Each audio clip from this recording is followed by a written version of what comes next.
Okay, so to get right into it, let's talk about the geometry of the optimization landscape. Yeah. I mean, think about the standard initialization theory for deep networks for a second. Right. You take two identical architectures.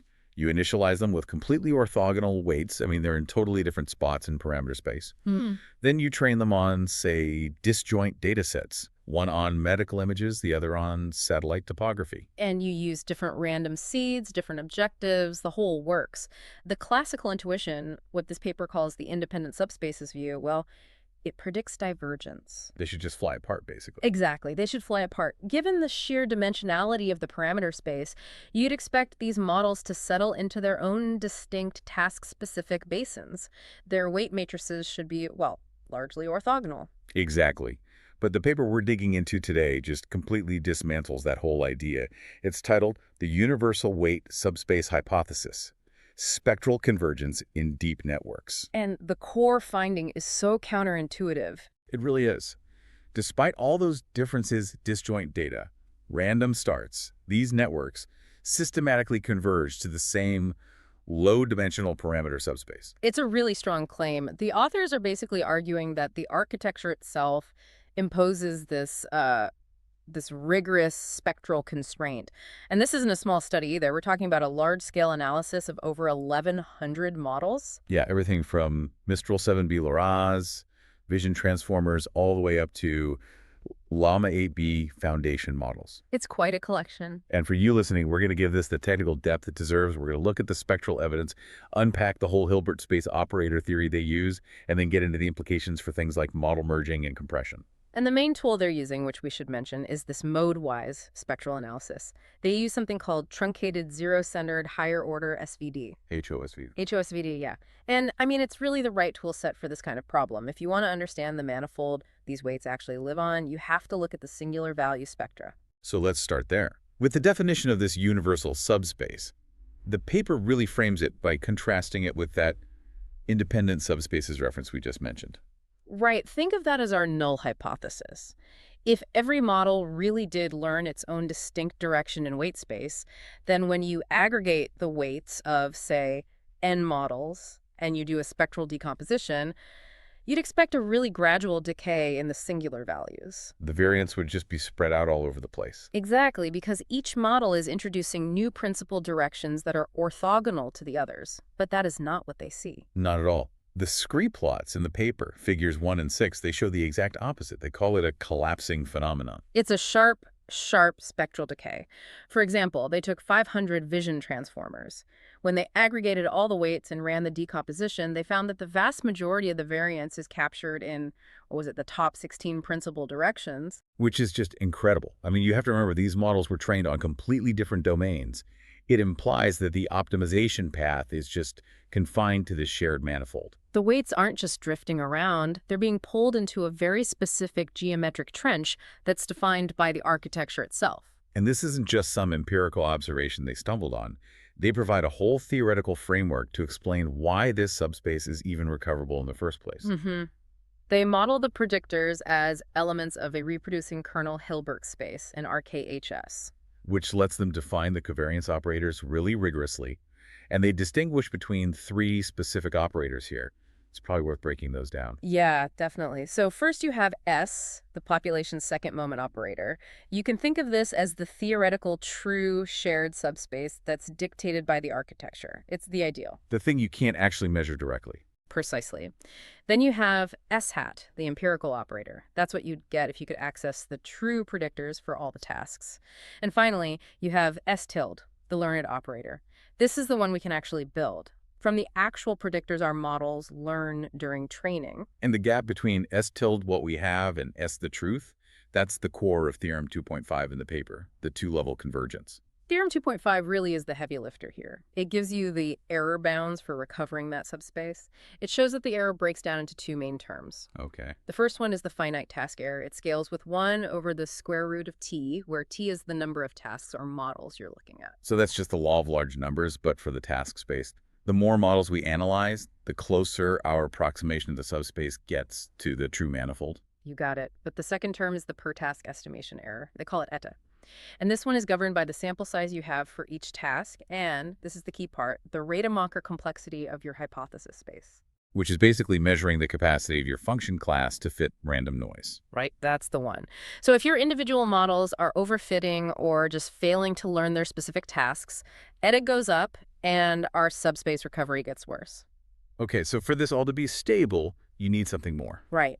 For the recovery to be stable, you have to bring in the Davis-Kahan syntheta theorem, and its stability depends on the eigengap. The gap between one eigenvalue and the next one down. Exactly. Lambda minus lambda k plus 1. Yeah. If that gap is large, the subspace recovery is stable. If the spectrum is flat, the eigenvectors are super sensitive to any small change. But because they see this sharp collapse in the data, Yep. that eigengap gammac is large. And that theoretically guarantees that we can approximate the true universal subspace S just by extracting the principal directions from a finite set of our trained models. So the math checks out. Let's look at the stress test then. They started with low-rank adapters, LoRAs, on Mistral-7B. Right.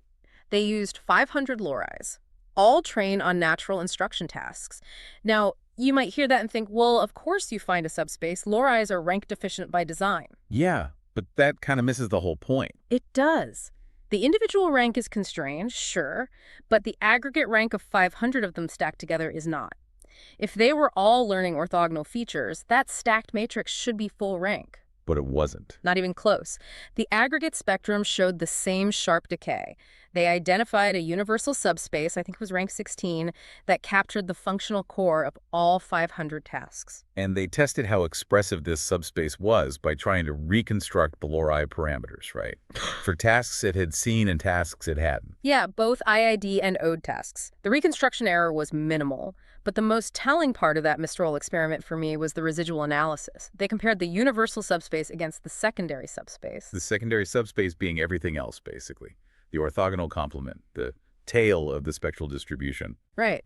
And if the universal subspace were just sort of the average of all the tasks, you'd expect the secondary subspace to contain all the important task-specific details. But when they projected the LoRAs onto that secondary subspace, Performance just collapsed, went to near zero. which implies that the secondary subspace is pretty much just noise. Yeah. All the functional capability of the model lives almost entirely in that universal subspace. It suggests a massive amount of redundancy. They mention a 19x memory efficiency gain from this. Instead of storing 500 full LoRa matrices, you just store the basis vectors for the subspace and then a tiny set of coefficients for each task. Okay, but let's move to the stronger evidence. LoRAs are one thing, but full parameter training is another beast entirely. They looked at vision transformers, about 500 pre-trained VITs from Hugging Face. And these were from all over. Disparate domains like medical, satellite, synthetic data. The authors stripped away the task-specific heads, the first and last layers, and just analyzed the internal transformer blocks. And they found the exact same convergence. You can merge 500 totally distinct VITs into a single universal subspace model. The performance numbers are what get me. They compared the full training baseline against their universal VIT projection. Full training accuracy was 94.4%. And the universal projection? 94.1%. That's statistically negligible. You're talking about compressing 500 models into one core set of weights, getting up to a 100x memory reduction with basically no performance loss. But the real acid test, the one that really isolates the architecture as the cause, was the ResNet-50 experiment. Because they trained these from scratch. Yes, Yeah. exactly. With the VTs, you could always argue there's some latent influence from the pre-training, even after fine-tuning. But here, they train ResNet-50s from random initialization on 5 completely disjoint datasets. CFAR10, ImageNet, Eurosat. So no shared data, no shared initial weights, nothing. Nothing. And still, that shared low-rank structure emerged across all the layers. That is the strongest piece of evidence that the architecture itself imposes this geometric inductive bias. It just forces the weights into this specific manifold. They even validated this on foundation models, on Lamin A3, 8B, and GPT-2. Yeah, and the scale there is important. 50 Lamin 8B models, 177 GPT-2 models. It just proves this spectral collapse isn't some artifact of smaller networks. It holds up even with billions of parameters. So let's talk applications. The most immediate use for this is in model merging. We're seeing a ton of work in this area lately. TIES, DARE, task arithmetic. Yeah, and the issue with a lot of those baselines is that they're largely heuristic. Ties and dare depend on magnitude pruning and sign resolution. You have to tune all these hyperparameters like the pruning threshold or a scaling coefficient. You need a validation set just to make sure you haven't totally broken them all. Exactly. The universal weight subspace method, on the other hand, is analytical. It's all based on the geometry we just established. Right. You compute the coefficients by projecting the weights onto the shared subspace. There's no hyperparameter tuning, it's just solving a linear system. And the results speak for themselves. On their benchmark tasks, the universal method got an average accuracy of 88.1%. Compare that to ties at 82.4%. And crucially, the universal method actually reduces the effective parameter count, which those heuristic merging methods don't necessarily do. They even applied this to generative AI with Stable Diffusion XL. They took LoRAs trained for all these different artistic styles, pixel art, ukiyo-e, and so on. They extracted the subspace and then generated images by projecting random LoRAs into it. And the visual quality was there, but the metric that really stands out is the CLIP score. Right, the Universal SDXL LoRa actually got slightly higher CLIP scores. Yeah. 19.83 compared to the original LoRAs at 19.73. Which supports this denoising hypothesis they have. The idea is that those tail eigenvalues, the secondary subspace, are probably just capturing high-frequency noise or overfitting artifacts from the training data. So by projecting onto the universal subspace, you're essentially applying a spectral low-pass filter to the weights. You're filtering out the noise in the parameter space, and you're left with a cleaner signal.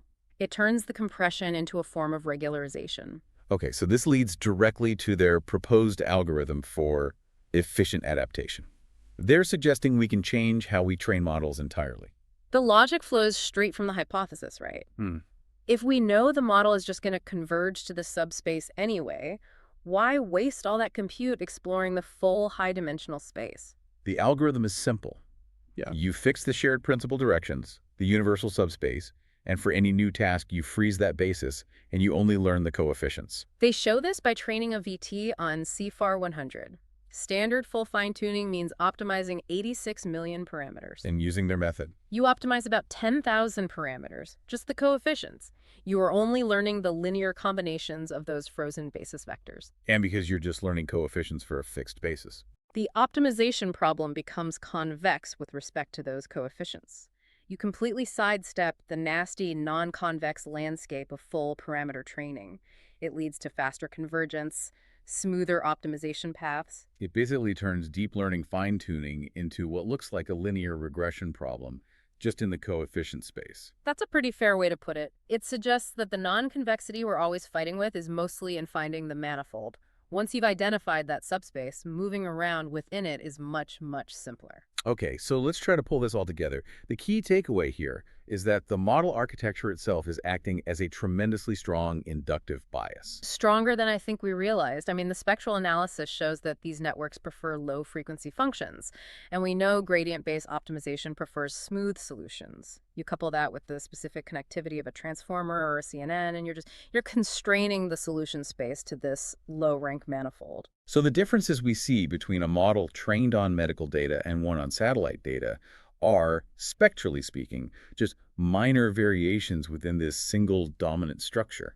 They're just different coordinates on the same map. Which brings us to a final thought about what this all implies.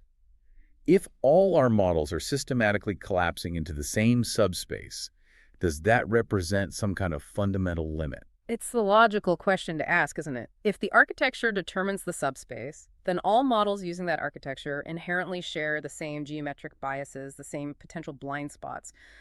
Those independent subspaces, they don't seem to exist. So we might just be getting better and better inside a cage that's defined by the architecture. And the question for future research has to be, does true novelty, or the next big leap in AI capability, require methods that explicitly break this convergence? Do we need to find ways to force models to explore those orthogonal complements, the secondary subspaces that gradient descent currently just ignores? Or do we just need fundamentally new architectures that define different manifolds entirely? Precisely.